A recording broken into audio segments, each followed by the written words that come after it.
Welcome to my unboxing of the 990XA-UD3. This is a 2011 performance motherboard, which is a very strange way to brand it, given that the Bulldozer CPUs are fully supported by this particular board, so it'll perform just fine in 2012 as well. So yeah, okay. Moving on.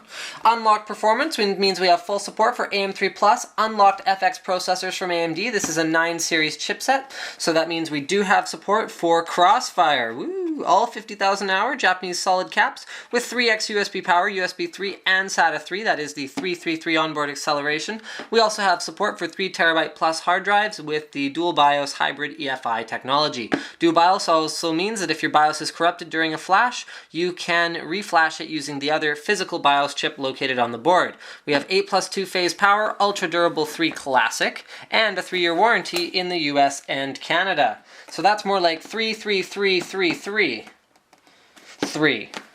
Alright, on the back, we see not a whole lot that we didn't already find out on the front, so let's go ahead and open her up. It does support the on-off charge feature, which allows you to charge your iPhone even if the board is powered down. Very cool. Alright, we have a utility DVD as well as a manual.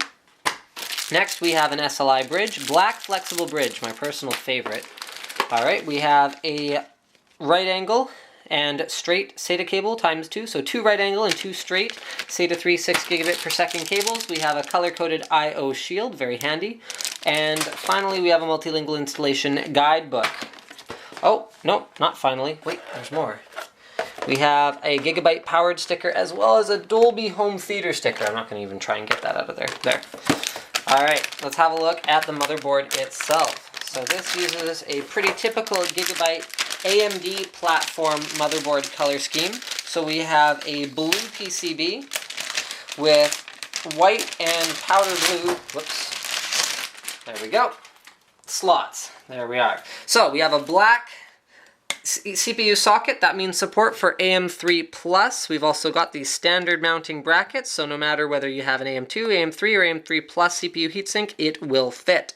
Very good stuff. There's our 8+ 2-phase power design and our VRM heatsink. Our 8-pin power connector is located in its ideal location along the top left corner, and we have support for 4 DIMMs in dual channel off to the right here. They are color coded for easy dual channel operation.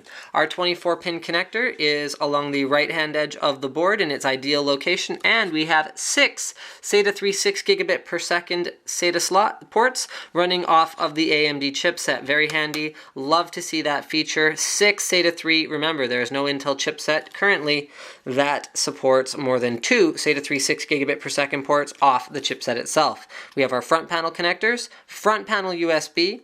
We have an extra power USB port. Remember, that is ideal for connecting and charging your iPad using the utility. We have 2 more front USB connectors, trusted platform module. We've got FireWire and front audio connectors also here. Another thing to note is that we do have full support for Nvidia SLI as well as ATI Crossfire X, in spite of the fact that this is merely a 990X board rather than being a 990FX board. It has a great PCI slot layout, so let's go ahead and have a look. So we've got 2 PCIe 1X, 2 PCI, 1 PCIe 4X. This is physical 16X, but is only wired up to 4X here. And then we have a 16X and an 8X slot here. So these guys are going to run in 8X mode for SLI, but please note that actually doesn't matter. Even on very high-end graphics cards, you're not going to see a significant performance degradation from running them in 8X mode. If you install 2 dual slot cards, you're going to be left with 1 PCI, 1 PCIe 1, and 1 PCIe 4X slot for expansion. That's a great layout.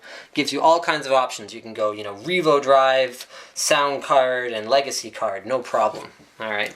Moving on to the back of the board, we have 1, 2, 3, 4, 5, 6, 7, 8 USB 2.0 ports. Those are all high-powered 3x power ports, meaning you can plug them into a hub and run several high-powered devices off of them.